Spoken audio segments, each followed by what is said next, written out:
Bonjour à tous et bienvenue sur supportresistance.com pour notre troisième vidéo d'introduction dans la partie débutée sur donc l'apprentissage du trading et les bases avant même de s'attaquer aux éléments techniques etc. du marché. Donc ce troisième webinaire est consacré à la psychologie en trading. J'ai sciemment placé ce webinaire en troisième position puisque si vous fondez votre plan de trading, votre money management, une bonne méthode de travail, déjà vous avez franchi déjà une très grande étape pour rentrer sur le marché avec une bonne approche. Si vous avez une méthode, un money management systématique, vous avez déjà un bon point au niveau de la psychologie. Tout d'abord, on va étudier donc la psychologie face au marché. On a deux thèmes principaux, la psychologie face au marché et la psychologie face à soi-même, aux pertes et aux gains et aux conséquences que cela apporte. Donc la psychologie face au marché, en premier, on va étudier un facteur très important que souvent on oublie, c'est la sous-capitalisation. Alors, j'insiste sur le fait que la sous-capitalisation en soi, mathématiquement, n'est pas un problème. On peut très bien trader avec un compte de 50 euros ou 100 euros si on applique un money management strict avec un risque, toujours le même risque, par exemple en pourcentage. euh, il suffira d'adapter la taille de notre position à la taille de notre capital et tout se fera de manière naturelle, de manière automatique. Donc mathématiquement, il n'y a aucun problème à être sous-capitalisé. Maintenant, psychologiquement, c'est une autre affaire. On va étudier le cas de deux traders. Un trader qui donc a un capital de 10 000 euros et un trader qui a un capital de 500 euros. Et on va voir qu'on n'est pas du tout dans le même monde à ce niveau-là. Donc, je vais vous présenter des tableaux Excel. C'est un fichier qui comporte trois onglets risque, objectif et performance. C'est un fichier très très intéressant que vous pouvez retrouver sur le site Forex or Not Forex. C'est là que je l'ai trouvé. Donc le site de notre ami Fun Graphic, qui est un excellent site sur le Forex. Donc on va étudier le cas de nos deux traders. On va voir que le trader qui a 10 000 euros, lui, ne va avoir aucun problème à respecter strictement son money management, sa méthode de travail et donc son plan de trading, puisque on voit que sur un an, il va générer 26 500 euros. 26 500 euros, ce qui fait une performance de plus de 200%, 250% environ sur 260 jours, si il arrive à maintenir une moyenne journalière de 0,5% par jour. Donc si on risque 1% pour en gagner 2 sur chaque trade et qu'on trade chaque jour, euh, en se fixant, en se fixant pas des objectifs irréalisables et en calculant les pertes, on peut partir sur une base de 0,5% par jour et on voit que ça fait un très très beau profit. En un an, il génère 26 500 euros et dès les premiers jours, il gagne entre 50 et 60 euros par jour. Donc tout à fait acceptable psychologiquement de passer une journée devant son écran soumis à un stress constant. Faut pas oublier que le trading, c'est au début, tant qu'on n'a pas vraiment pratiqué sur du long terme, au début, c'est très éprouvant psychologiquement, c'est très stressant. On a tous vécu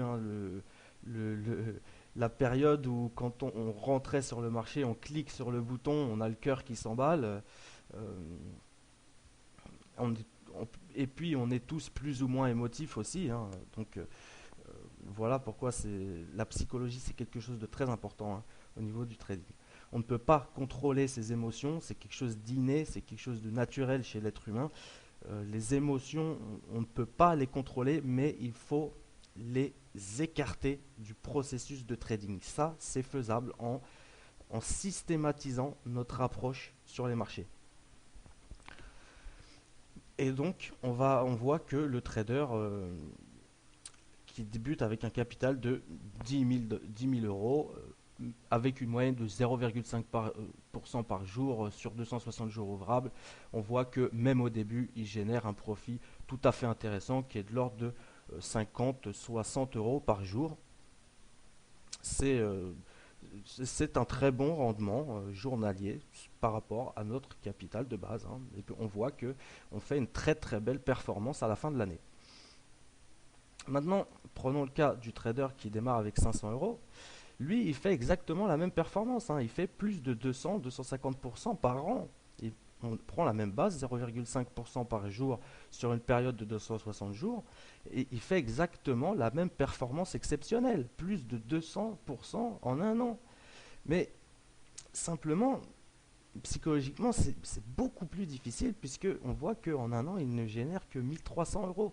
1300 euros en un an, hein, dans les mêmes conditions, donc soumis au stress, euh, des longues heures parfois passées devant l'écran, d'analyse, de concentration, etc., etc. Et on voit que donc lui, pendant plusieurs mois, hein, il va gagner que 3, 4 euros par jour. Donc rendez-vous bien compte que euh, gagner 3 euros par jour les 2 premières semaines, ça va vous aller parce que vous allez respecter votre plan de trading, votre money management. Mais je peux vous garantir, et ça par expérience, puisque ça m'est arrivé à moi personnellement, et je le vois tous les jours, je peux vous garantir que en démarrant avec sur les marchés avec 500 euros, vous ne respecterez pas plus de 2 semaines votre plan de trading et votre money management.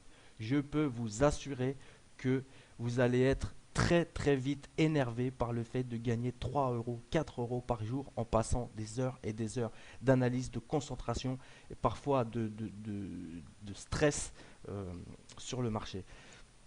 Donc voilà pourquoi la capitalisation est importante sur le marché. Si vous avez la force de respecter votre money management, vous pouvez démarrer avec une petite somme. Et c'est même conseillé au début pour se faire la main, hein, entre guillemets. Mais si on veut vraiment être sérieux et travailler avec, gérer vraiment, entre guillemets, professionnellement son argent, il faut vraiment mieux, d'un aspect psychologique, démarrer avec une somme de l'ordre de 5 à 10 000 euros, voire plus. Plus, plus vous démarrez avec une somme importante et plus vous allez être à l'aise pour travailler psychologiquement. Donc voilà le premier point important de ce webinaire. Le deuxième point qui va être très important, c'est le comportement face au marché une fois qu'on est en position. Donc le matin, vous allez arriver, vous allez faire votre petite analyse, voilà, toc toc toc, hein, résistance ici, support ici, voilà ce que, selon ma méthode de travail, qu'est-ce que je dois faire si le marché fait ceci ou cela. Je placerai à ce moment-là mon take profit à ce niveau, mon stop loss à ce niveau, et vient le moment où le marché réagit. Là, vous allez cliquer sur le bouton, votre cœur va s'emballer, peut-être même que vous allez commencer à transpirer. Si le marché monte, vous ne laisserez jamais courir votre position jusqu'à son take profit. Vous n'y arriverez pas si vous n'appliquez pas une méthode systématique. Vous allez rentrer en profit, vous allez couper immédiatement votre position. Peu importe le ratio, peu importe combien vous aviez risqué, peu importe tout ça, vous n'allez pas y penser. Ça, ce sera hors sujet déjà. Une fois que vous avez cliqué sur le bouton, vous n'avez plus un raisonnement cohérent, un raisonnement rationnel. Vous allez être guidé totalement par vos émotions, hein, et ça, au début, c'est vraiment difficile de s'en détacher, hein. Ça vient un petit peu avec le temps, mais, mais je peux vous assurer, hein, vous le sentirez, hein, que dès que vous allez rentrer sur le marché, tout ce que vous avez fait avant, ça va s'envoler. Vous allez être uniquement focalisé sur les petits bruits de marché, et l'argent, surtout l'argent. Vous allez être focalisé sur l'argent. Vous allez couper votre position à 10 euros alors que vous aviez risqué 30 à la base. Mais vous allez tellement avoir peur de perdre que vous allez couper cette position tant qu'elle est gagnante. Bon, 2 heures après, vous allez vous dire, oh là là, si je l'avais laissé courir, elle serait allée jusqu'à mon take profit et j'aurais gagné tant. Bon, ça, évidemment, mais il fallait la laisser courir. Inversement, si le marché va dans le mauvais sens, vous, vous avez, en fait, finalement, c'est contradictoire, mais vous allez tellement avoir peur de perdre que vous n'allez pas vouloir accepter la perte que vous vous êtes fixée au départ et qui est totalement incluse dans votre money management et votre plan de trading. Vous allez plutôt avoir tendance à déplacer votre stop en vous disant oui mais il devrait remonter. Logiquement il devrait remonter. Même enlever son stop en passant totalement là en mode espoir en se disant euh, oui mais bon il devrait remonter. Hein, là vous ne pensez plus techniquement, vous ne pensez plus à votre méthode de travail, vous ne pensez plus à votre money management, vous pensez euh, c'est la peur qui vous saisit. Hein. Et alors, là où ça apporte des effets extrêmement pervers, c'est si jamais vous gagnez. Parce que si jamais vous déplacez une fois, ou vous enlevez une fois votre stop loss, et que le marché se retourne et vous fait gagner de l'argent, je peux vous garantir encore une fois que la prochaine fois où vous rencontrerez une difficulté sur le marché, vous allez faire la même chose. Vous n'allez pas le faire exprès. La première fois, vous allez gagner, vous allez vous dire oh, cette fois-ci, j'ai eu de la chance, je ne le referai plus jamais. Mais une semaine va passer, 2 semaines va passer, et inconsciemment, si jamais vous rencontrez la même difficulté, votre cerveau, lui, va s'en souvenir de ça. Et vous, toujours pareil, vous allez tellement avoir peur de cette perte, hein, parce qu'on est comme ça, on aime bien avoir raison. Hein, hein, donc, quitte à perdre encore plus d'argent, on préfère avoir raison. Hein, et il y a même des traders hein, qui perdent de l'argent sur une position, et puis le marché remonte ensuite, touche leur take profit envisagé à la base, et ils sont contents, parce qu'ils avaient raison. Seulement, l'important en trading, c'est pas d'avoir raison, c'est de gagner de l'argent. Alors vous pouvez avoir tort et gagner de l'argent. Vous pouvez avoir raison et perdre de l'argent. Voilà où intervient la méthode de travail et le money management. Hein, on l'a vu dans le webinaire sur le money management, quelqu'un qui a tort 7 fois sur 10 et qui applique un bon ratio, il peut gagner de l'argent. Donc l'important n'est pas d'avoir raison. L'important c'est de gagner de l'argent au long terme, de respecter votre méthode de travail, respecter votre money management, parce que si vous ne respectez pas une fois votre méthode de travail ou votre money management et que vous gagnez de l'argent, je peux vous assurer que le jour où vous rencontrerez une difficulté similaire, vous allez reproduire la même chose. Et ça, c'est vraiment une grande erreur qui est qu'on commet tous hein, au début et qui fait perdre énormément d'argent, qui peut annuler 2, 3 semaines, même plusieurs mois de gains sur une position perdante qu'on n'a pas su gérer émotionnellement. Donc ça, c'est vraiment très important, euh, cette notion de respect des règles qu'on s'est fixées. Hein. Euh, donc je vais couper la vidéo en deux, on va passer tout de suite à l'autre partie, donc qui est consacrée à la psychologie face à soi-même cette fois. A tout de suite. Bienvenue sur la seconde partie de notre webinaire consacré à la psychologie en trading. Et donc on va s'attaquer à la psychologie face à soi-même, face aux gains et aux pertes et aux sentiments hein, que ça engendre sur le long terme. Comment on va gérer les gains et les pertes.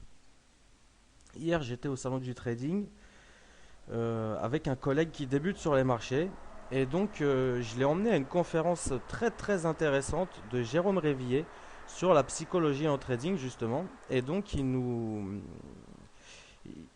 a parlé d'un concept très intéressant qui est que le cerveau transforme les émotions fortes en souvenirs durables. Il nous a pris un exemple très frappant en nous demandant est-ce que vous vous souvenez de ce que vous avez fait donc aujourd'hui on est le 16 septembre 2011, est-ce que vous vous souvenez de ce que vous avez fait le 11 septembre 2011?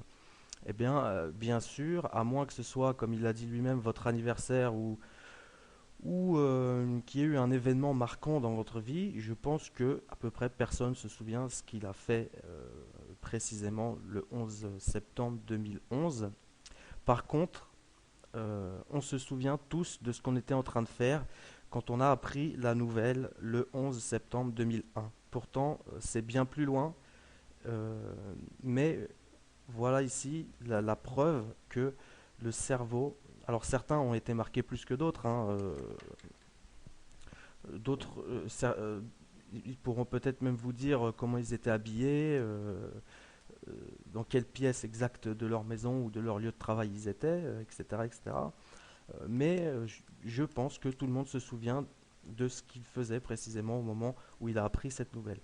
On voit bien ici ce concept très fort, hein, qui montre que le cerveau transforme les émotions fortes en souvenirs durables. C'est extrêmement vrai en trading, où vous allez avoir tendance à vous baser sur les grosses performances ou les grosses sous-performances que vous avez pu réaliser, et vous allez prendre ça vraiment comme repère dans votre trading, hein.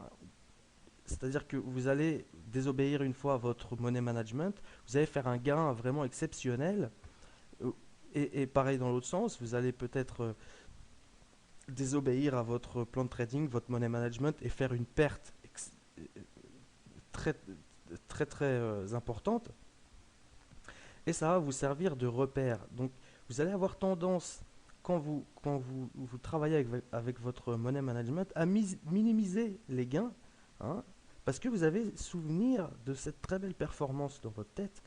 Et, et c'est très mauvais, parce qu'on va avoir tendance à chercher toujours plus, et à ne pas respecter à la lettre son money management. Toujours, et pareil pour les pertes, on va avoir comme repère cette très grosse perte, et, et on pourrait tenter de ne pas respecter son money management en se disant, bon ben, euh, j'ai déjà fait une perte de temps, si j'allonge un petit peu mon stop loss, ce sera pas grave. Je suis dans ma zone psychologique, hein, inconsciente, de tolérance. Alors que bon, techniquement, vous ne respectez pas du tout ni votre plan de trading ni votre money management. Il faut savoir également que une perte et un gain équivalent n'a pas le même impact psychologique. Si vous gagnez 500 euros, ce ne sera pas comme si vous perdez 500 euros. Une perte sera toujours plus forte émotionnellement qu'un gain, euh, même si c'est le même montant. Vous allez avoir beaucoup plus de mal à accepter une perte de 500 ou 1000 euros, hein, que d'accepter un gain de 500 ou 1000 euros. On va toujours avoir tendance à minimiser le gain, et à faire toute une histoire, entre guillemets, pour une perte, et ça va vraiment nous atteindre psychologiquement, cette perte.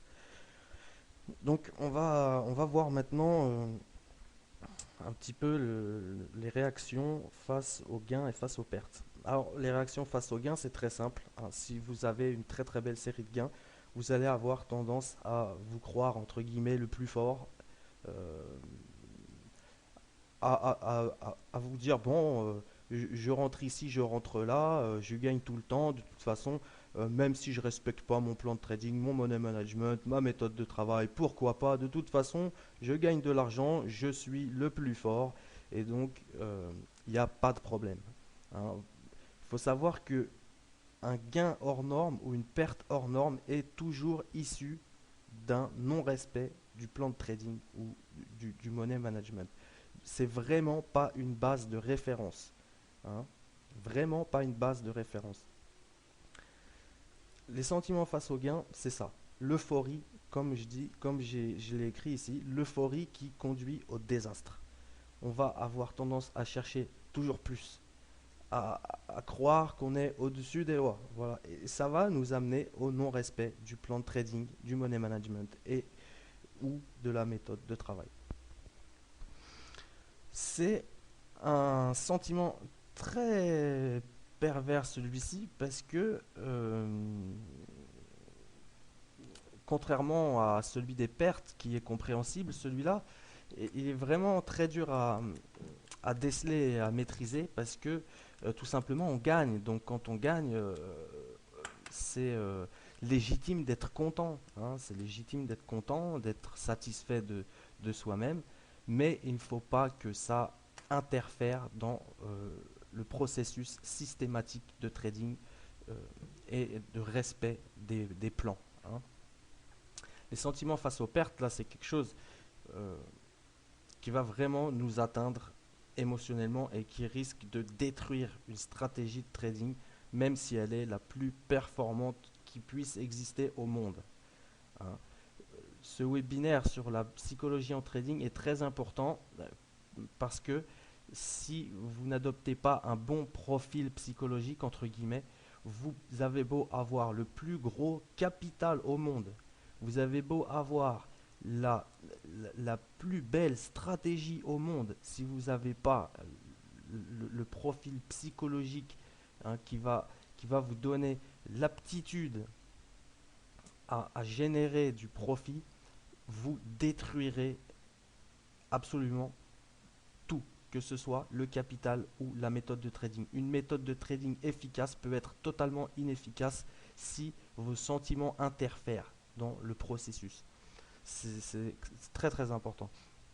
Alors, les sentiments face aux pertes, c'est très simple, on le connaît tous, on l'a tous connu, on a tous pris une très très mauvaise série, et donc on connaît la peur qui nous paralyse, on est traumatisé par une série de pertes, ça déforme notre jugement, ça nous fait perdre confiance, hein. On n'a plus foi en notre propre analyse, en notre propre compréhension du marché, euh, et inconsciemment, ça va nous faire rentrer que sur des trades perdants. Et à chaque fois qu'on a des trades potentiellement gagnants, on ne sera pas sur le marché. C'est inconscient, on ne le fait pas exprès, mais comme l'a dit Jérôme Révillier d'ailleurs, l'humain, hein, c'est comme on l'a dit dans la première partie, l'humain est programmé pour perdre.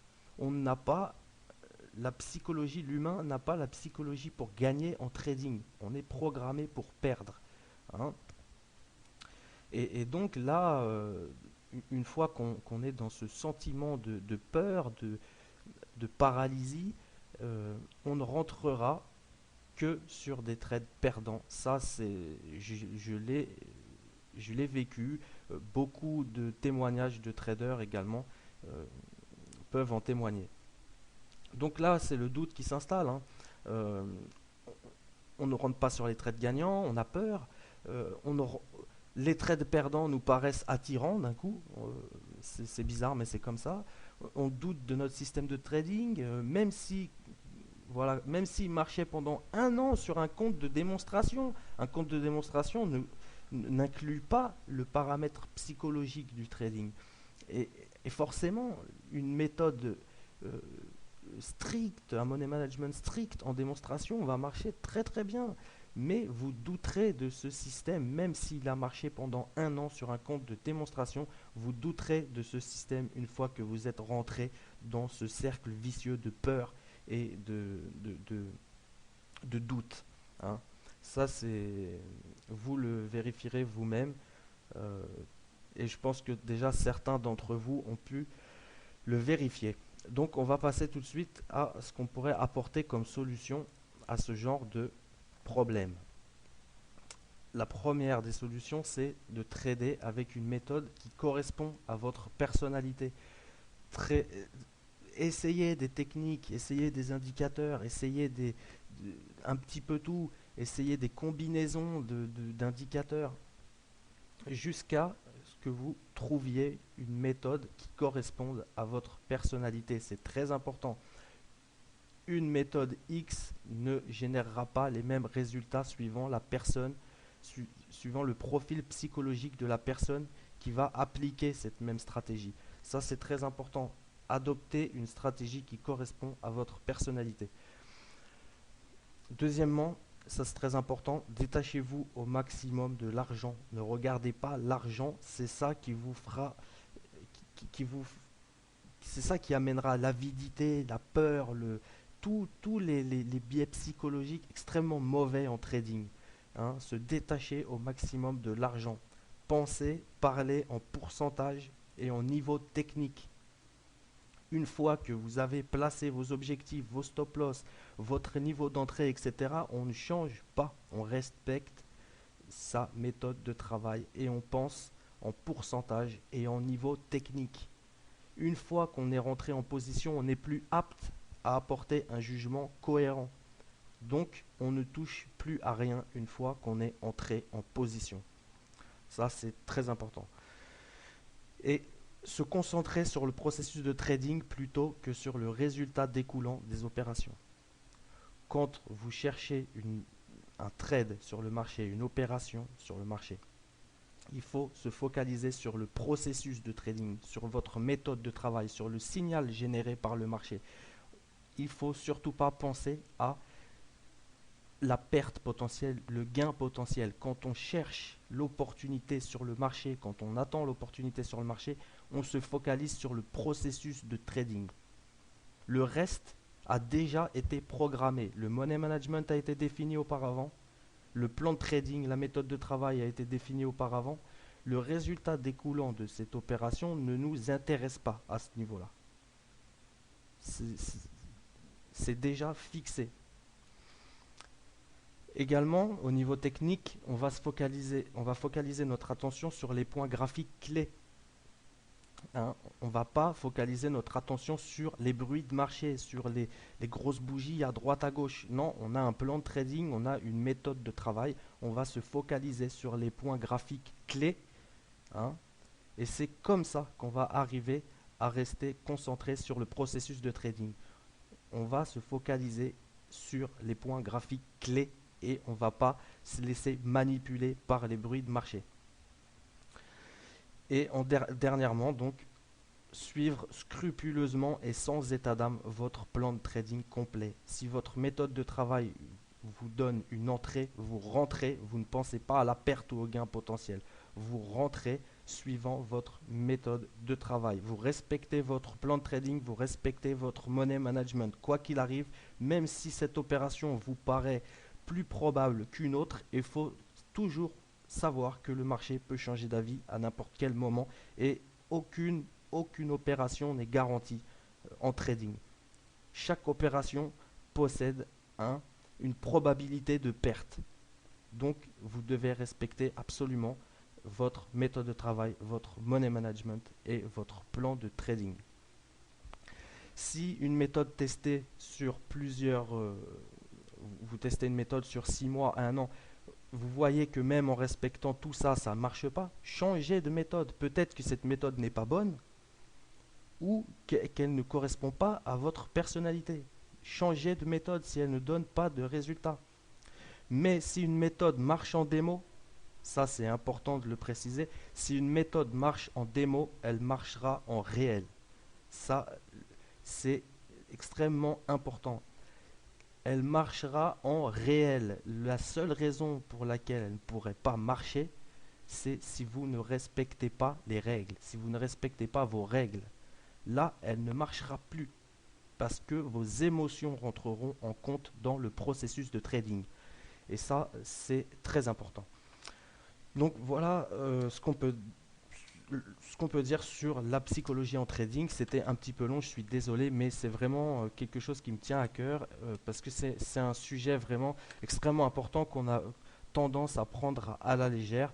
Et donc voilà pourquoi j'insiste euh, sur cette formation psychologique. Lisez des livres, hein, prenez déjà ce qu'il y a dans ce webinaire, lisez des livres, formez-vous, apprenez à apprendre à respirer, peut-être pour certains, je l'ai lu dans certains livres de trading.